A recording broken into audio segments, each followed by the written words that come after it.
ओम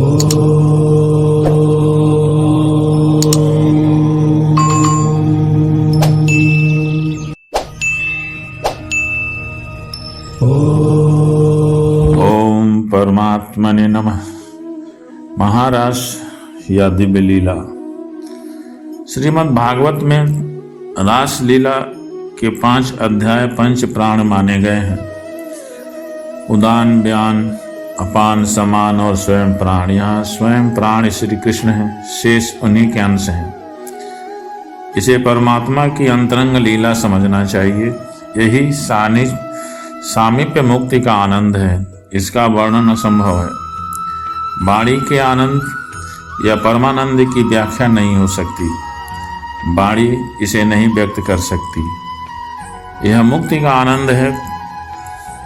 इसी आनंद के लिए ही ऋषि मुनि तपस्या करते हैं।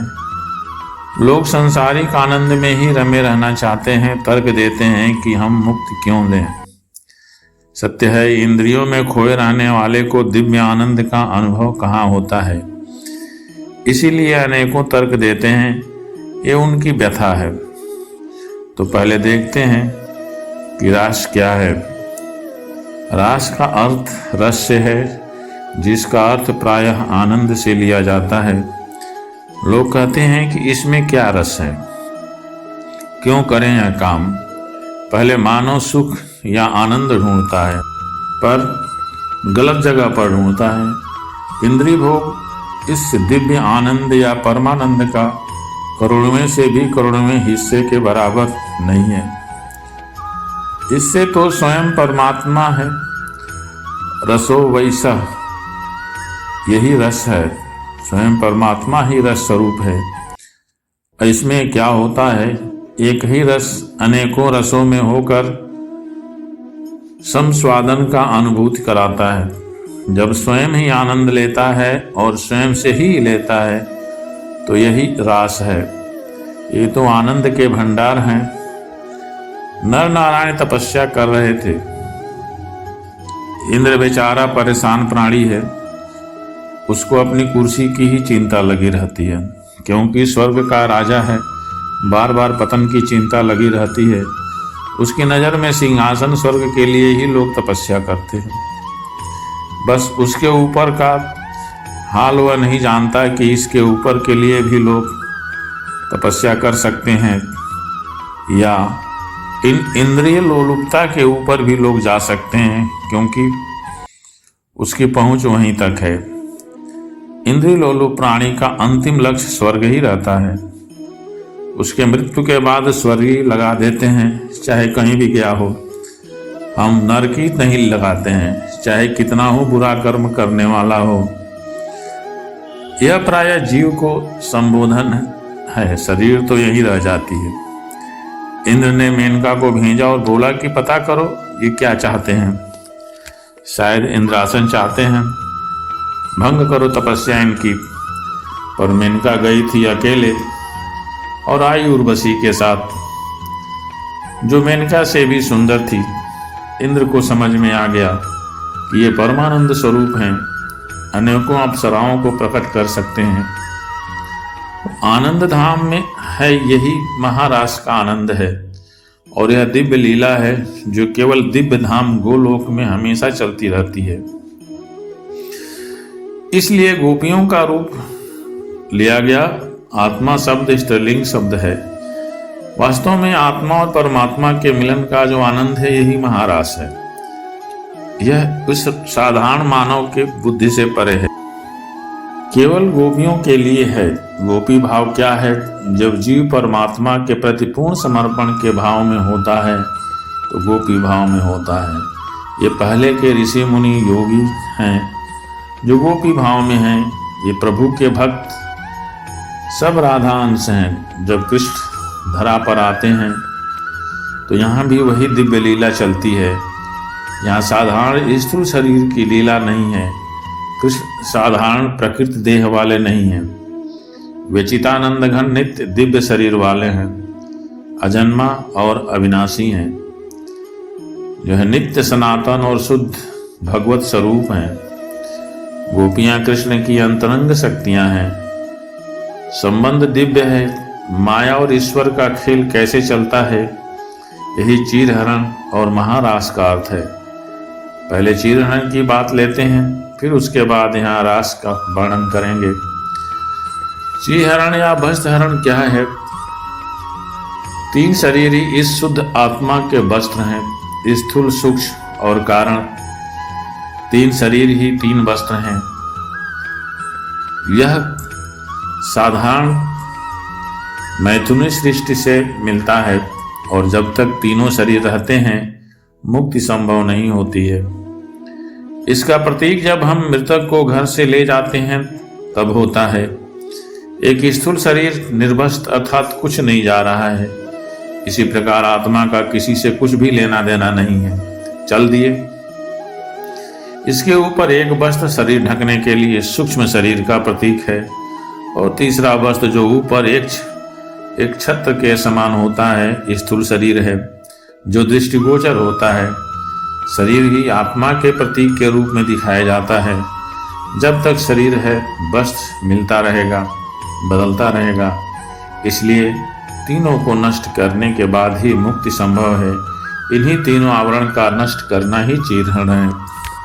जब भौतिक आवरण या प्रकृति आवरण हट जाता है तभी ईश्वरी लीला समझ में आती है। कारण शरीर के पूर्वकृत कर्मों के संस्कार हैं, यही देह मिलने के कारण हैं। यही तब तक चलता है जब तक ये कारण नष्ट नहीं होंगे। इस स्थूल पंच भौतिक स्थूल शरीर का कारण है। चीरहरण के संबंध में इन गोपियों का वर्णन करते हैं कि ये वास्तव में कौन थी। श्री रामावतार में इन्हें देखकर मुग्ध होने वाले, उनके रूप सौंदर्य पर न्यौछावर कर देने वाले सिद्ध ऋषिगण हैं। उस रामावतार में भगवान ने कहा था कि आपके मनोवांछित भाव की पूर्ति इस अवतार में नहीं हो सकती है, क्योंकि यह मर्यादा पुरुषोत्तम अवतार है। अतः जब लीला पुरुषोत्तम अवतार होगा उसी समय सभी की इच्छाएं पूर्ण होंगी। भगवान श्री कृष्ण यों तो लीला पुरुषोत्तम है, फिर भी जब अपनी लीला प्रकट करते हैं तब मर्यादा का उल्लंघन नहीं करते, स्थापना ही करते हैं। विधि का अतिक्रमण करके कोई साधना के मार्ग पर अग्रसर नहीं हो सकता, परंतु हृदय की निष्कपटता, सच्चाई और सच्चा प्रेम विधि के अतिक्रमण को भी शिथिल कर देता है। गोपियां श्री कृष्ण को प्राप्त करने के लिए जो साधना कर रही थी उसमें एक त्रुटि थी। वे सब शास्त्र मर्यादा का उल्लंघन कर रही थी और शास्त्र मर्यादा का उल्लंघन करके कोई साधना नहीं हो सकती है। वे जल में नग्न स्नान करती थी, यद्यपि उनकी यह क्रिया अज्ञान पूर्वक ही थी तथा भगवान के द्वारा इसका मार्जन होना आवश्यक था। भगवान ने गोपियों से इसका प्रायश्चित भी करवाया। जो लोग भगवान के प्रेम के नाम पर विधि का उल्लंघन करते हैं उन्हें यह प्रसंग ध्यान से पढ़ना चाहिए और भगवान शास्त्र विधि का कितना आदर करते हैं देखना चाहिए। वैदिक भक्ति का पर्यवसान रागात्मिका भक्ति है और रागात्मिका भक्ति पूर्ण समर्पण के रूप में परिणित हो जाती है। गोपियों ने वैदिक भक्ति का अनुष्ठान किया।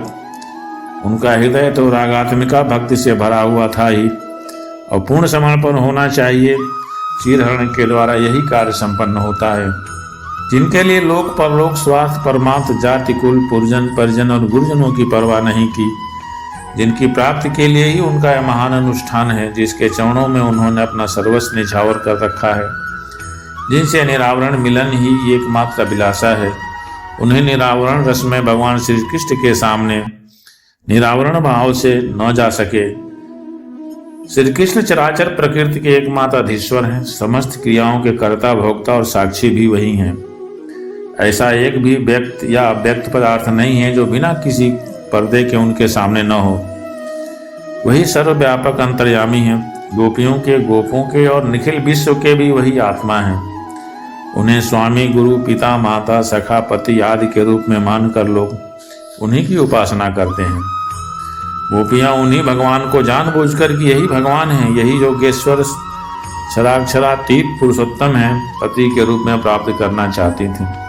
क्योंकि इस दिव्य लीला का जीवन उच्च श्रेणी के साधक के लिए आदर्श जीवन है।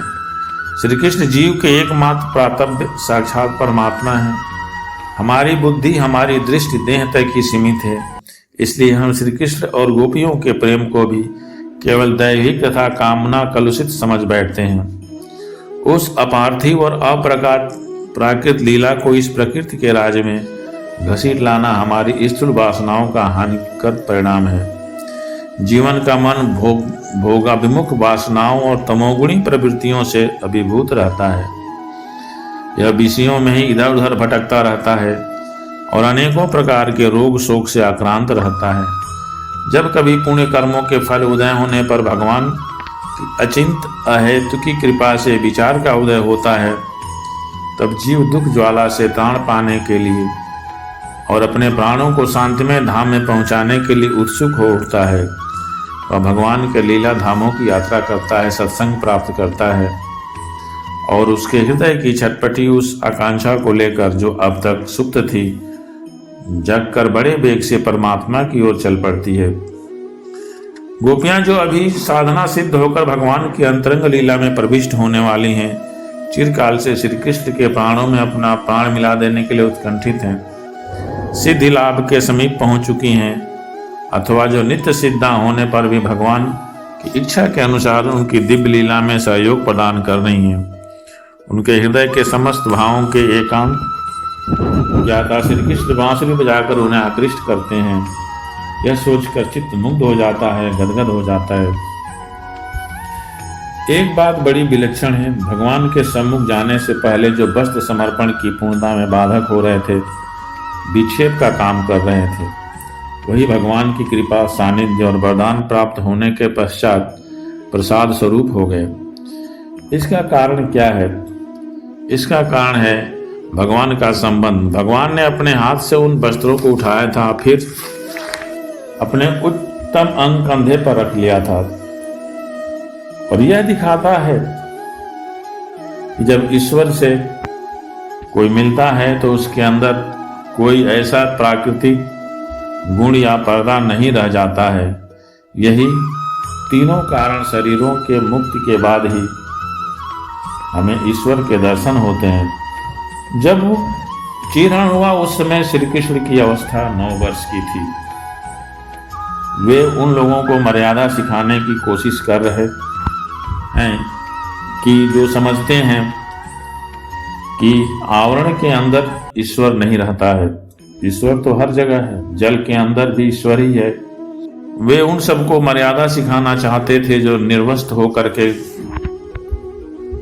जल में स्नान करती थीं, और यह बताना जरूरी है और यह काम ईश्वर ही करता है। उनका प्रेम ईश्वर के प्रति है, लेकिन मर्यादा के विपरीत है। हम कोई भी भक्ति करें, कोई भी तपस्या करें, मर्यादा के विरुद्ध न जाएं। मर्यादा में रहकर ही तपस्या फलित होती है। जब हम ईश्वरत्व को साधारण बुद्धि के अनुसार अपने स्थूल शरीर से तुलना करना शुरू कर देते हैं तो वहीं विडंबना शुरू हो जाती है।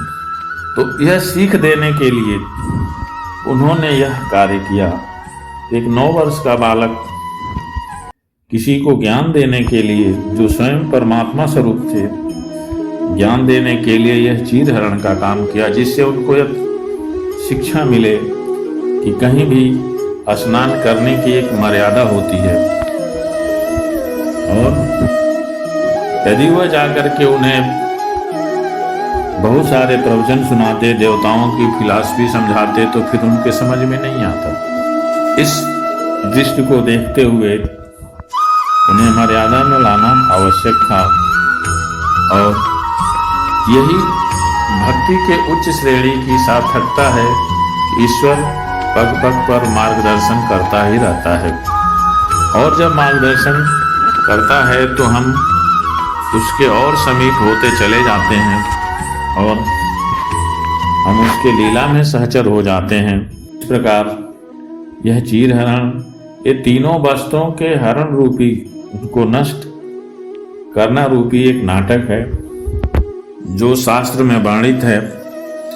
उसके द्वारा उन्हें लोक मर्यादा भी सिखाई गई है, और यह भी दिखाया गया है कि यदि कोई तपस्वी है तो उसका अनुसरण सभी लोग करते हैं।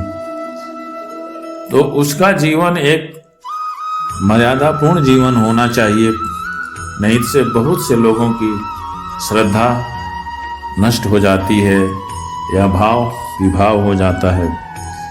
इसलिए यदि हम तपस्या करते हैं, तपस्यारत हैं, तो लोग हमारे अंदर एक मर्यादा देखते हैं और उस पर चलने की कोशिश करते हैं। तो हमारी तपस्या तभी तक सार्थक है जब हम मर्यादा में रहें। यही चीरहरण का वास्तविक महत्व है और चीरहरण का वास्तविक कारण है।